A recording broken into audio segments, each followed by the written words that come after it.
Well guys, welcome back to the channel.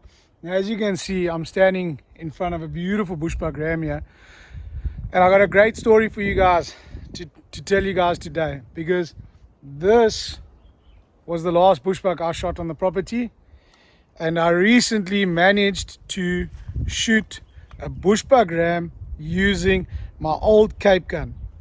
So guys, this is a challenge that I put out to myself probably 3 years ago when I pulled the old Cape gun out, and I was like, well, this will be quite interesting to actually tell you guys more about it or investigate more about the Cape gun. So we went into a YouTube series of the Cape gun. I did a walk and stalk for a Warthog. I never managed to capitalize on that, and the challenge was okay, I'm going to go after a Warthog with a Cape gun, either walk and stalk or from the blind. I want to shoot a bushpig from the blind, and if I manage to get that right, I'd probably try go after a bushbuck or a kudu or a darker, or whatever gave me the best opportunity or the most ethical opportunity. Because remember guys, this is an old antique rifle. It shoots a 303 cartridge and a 12 gauge shotgun on the right side and a 303 on the left side. So with a bit of practice at the range, I unfortunately don't have the correct load. I've been trying to load the correct load for it, but unfortunately the load that I shoot my 303 with is 150 grain. The Cape gun was designed to shoot with a 215 grain or 220 grain, if I'm not mistaken, and you couldn't get it to shoot 0 on the page with the rear sight up using the lighter ammo. The heaviest I could get was 174s. I tried to get that all zeroed, and I'm still sitting with the same issue. So before modifying the back sight, I just left it at that, and I've been training shooting down the barrel using the front bead like I would shoot with a shotgun, and picking my shots and keeping them within 50 yards. So now recently I decided to go out on a sit and stalk, listen to me, go and sit in a blind or walk and stalk. But let's rewind it a bit. A year ago already, we have a tree stand. We call it the bird box in Bushbuck Alley. And I've been setting up cameras there, and we've been catching lots of kudu that move through there. We were catching lots of bushbuck.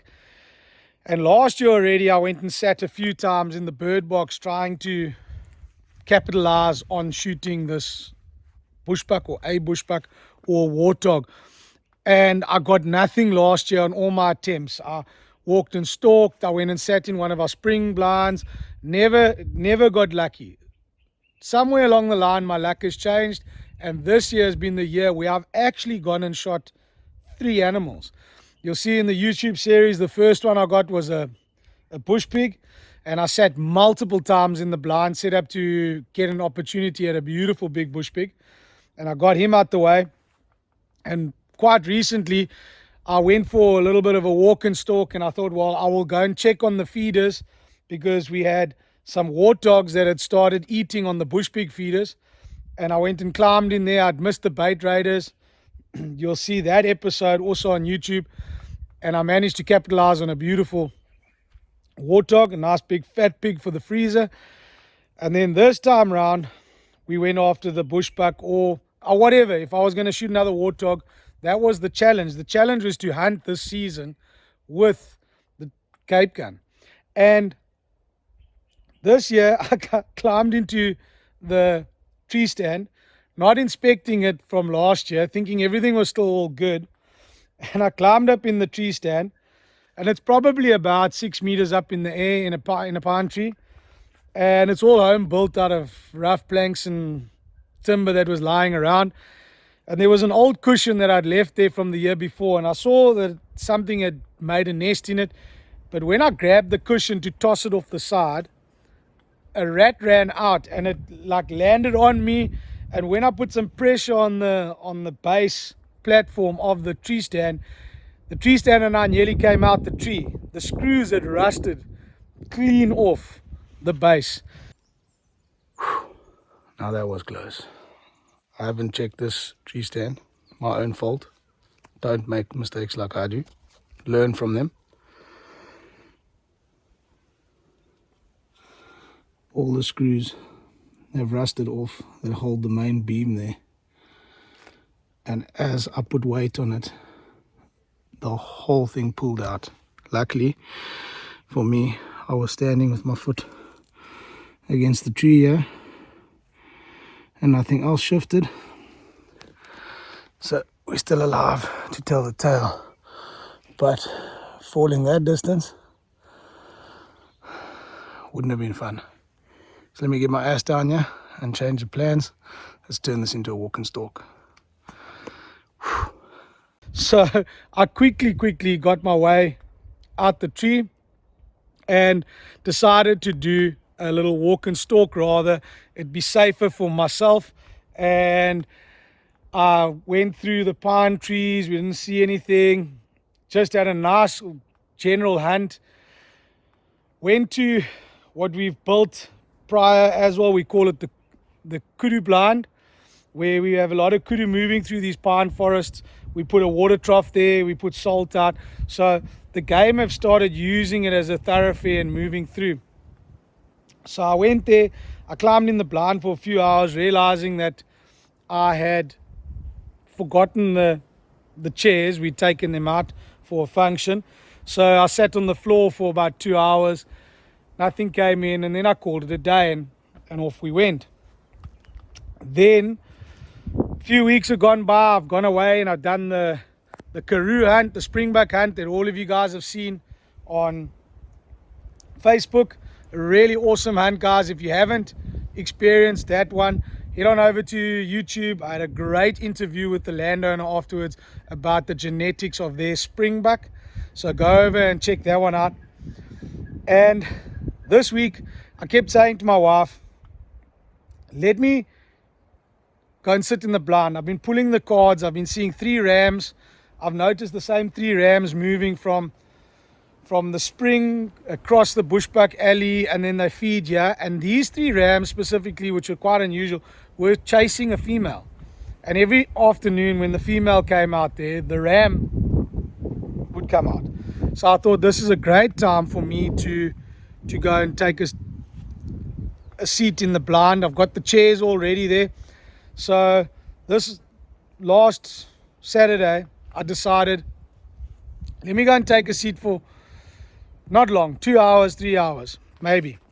So I headed out here at 3 o'clock and I thought, no, well, I'll sit until the sun goes down. It's 3 hours, 6 o'clock, it's dark, we'll pack it up. So I made my way there, did a nice little stalk in, didn't bump anything, got into the blind, and we started the whole process of what I call watching paint dry. I take my hat off to you guys sitting in blinds in the States for a day. I've been here for 2 hours now nearly, and I am as bored as anything. Wind's blowing, but it looks like we're a bit sheltered. There's no movement in the clearing, but I'm watching the trees move. Temperature's dropped quite a bit. So it's 4:45 now. Hopefully with the sun starting to set, we get a bit of movement. And it might be exciting times now. But goodness me, this is like watching paint dry. It is so slow, so quiet.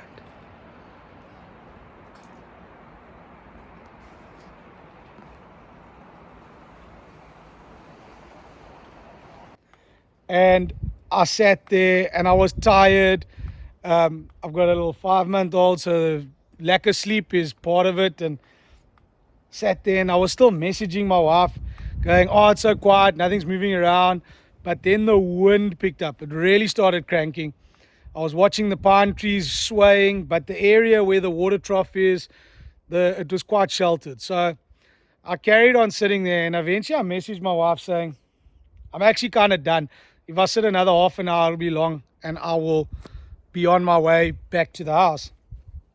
And with that, when I put my phone down, something caught my eye way in the corner of this clearing in amongst this pine forest that we've got where this blind set up. And I caught the glimpse of horns just doing this in the brush. And I pulled out the binoculars and had a look, and it was a bushbuck ram. But I wasn't sure which bushbuck ram it was now. Was it the really big one that I'm after? There's a young guy with a goofy horn that hooks backwards, and then there's a slightly smaller ram. So I wasn't too sure which one it was. And I sat patiently. Now, guys, if any of you know me, I'm not the type of guy who sits in a stand for hours. And I'm one of the guys who gets the biggest buck fever when I see a bushbuck ram. Out of all the species that I hunt, a bushbuck gets me all the time. I'll either miss him, I will wound him, and then get him later with my dogs, or I'm just one of those guys that the buck fever absolutely takes over me when a good bushbuck ram walks out. So sitting there watching this guy come along, and it was amazing watching him feed, and I was lucky that he fed his way towards the clearing where I could have my close 50-yard shot. And he was rubbing his, you'll see on a bushbuck they've got these big patches on their necks, and that's where they scent mark the trees and stuff when they're going along.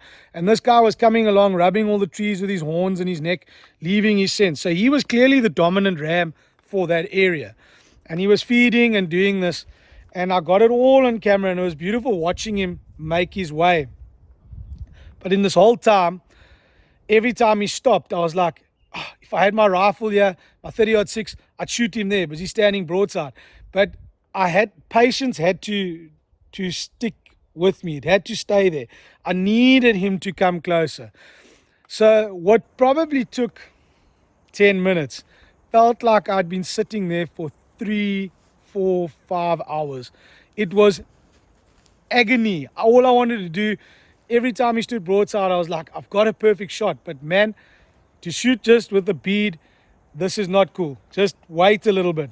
And eventually he started getting closer, and the excitement kept building, and I could start hearing my heart thumping in the back of my throat. That adrenaline kicking in, guys. And eventually I calmed myself down, and I said, well, if he feeds into the clearing and he passes the trail camera, I will be able to make an ethical shot, because then I'll have him broadside, give me a big enough target. It's about 50 yards, maybe a little further, and I will be happy to take that shot. And with that, my luck was he turned and he started coming across, and he was feeding, but he wasn't going slowly. It almost looked like he wanted to get across the clearing as quick as possible, but then he slowed down and he stopped and he ate. And I was like, damn, I can't shoot him. There's a branch in his way, covering his shoulder. And then he took 2 steps, and I was ready aiming on him, and I smoked him. He jumped up in the air, pedaled on his back legs, and then he took off into the pine forest.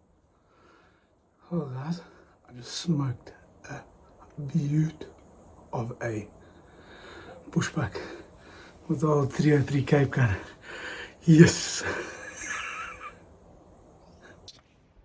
So super excited. I was sitting there, the adrenaline had kicked in, my hands were shaking, and I'm sitting there so quietly. I'm going, I need to climb out this blind, but just remember, stay cool, give it a few minutes, let everything calm down, let the adrenaline take over. That bushbuck didn't know we were there, and let him just settle down. So with that, I climbed out the bait side, the blind, and I took off to where he was standing, and I looked at the ground. I was like, I know he's gone in the bushes there, but let's just look at the ground. I've reviewed the footage now to make sure that I've hit him, but the reaction and everything said I've smoked him. I looked at the ground and I found no blood, and I'm going, how?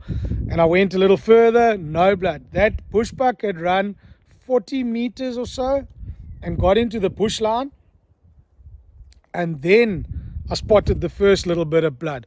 So it took him quite a bit of a distance before he started bleeding. And with that, I saw him moving around a little bit. He was just about to fall over. He fell over, and that was him. And I got a beautiful bushbuck ram with the Cape gun. What an achievement it was to actually do this with my old Cape gun, because it's not easy. It's easy for us to go out, and I want to say, like, guys go out on the challenge and do their bow hunting and stuff like that. This is a challenge for me because it's close distance shooting, it's open sights, it's traditional, and I thoroughly enjoyed it. It gave me a lot more confidence, and I actually realized I have got a lot more patience than what I normally have. And I managed to drag his ass out there. I got him set up for some beautiful photos, and I couldn't have ended the day better with the sun setting behind me, Cape bushbuck ram with an old Cape gun in front of me, and that was one of my highlights for this year, for 2024. And what an achievement it was. And I sat there thinking, okay, instead of going, oh, I'm done with the Cape gun now, I sat there going, what's next? What is the next thing to do or to hunt with this old Cape gun? And I even messaged my brother to say, hey, I got it done, I got it sorted. So his question was, what's next? So I said, I'd love to hunt a kudu with it. I'd love to do more animals walk and stalk. So let me know in the comments if you are keen to see more of the Cape gun, and drop a message there, and I'll probably start doing the walk and stalk hunts with the Cape gun. Maybe walk and stalk, I need to set up or figure out how to self-film the walk and stalk, because guys, as I've mentioned in a lot of my posts, it's just me and an iPhone 14. There's nothing fancy. So I need to figure out how I'm going to film this stuff when I do my walk and stalk, because when we do it here, it's really going to be up close and personal. There's going to be no time to set up a camera to shoot. So I'm going to have to figure out a way to film and shoot at the same time to give you guys the best footage and the best idea and experience of hunting in South Africa. So if you're enjoying these, guys, please hit the like and subscribe button. Turn on that notification bell. And if you're looking for a place to come and experience the true hunting experience of South Africa and the Eastern Cape, drop us a message below. Find us on social media, Facebook, Instagram. We've got accounts there that can let you know. And if you really want to dig into it, go onto the internet and have a look at our website. Drop me an email, send me a WhatsApp, and let's chat about hunting in South Africa and giving you the true South African experience. So till later, guys. Cheers.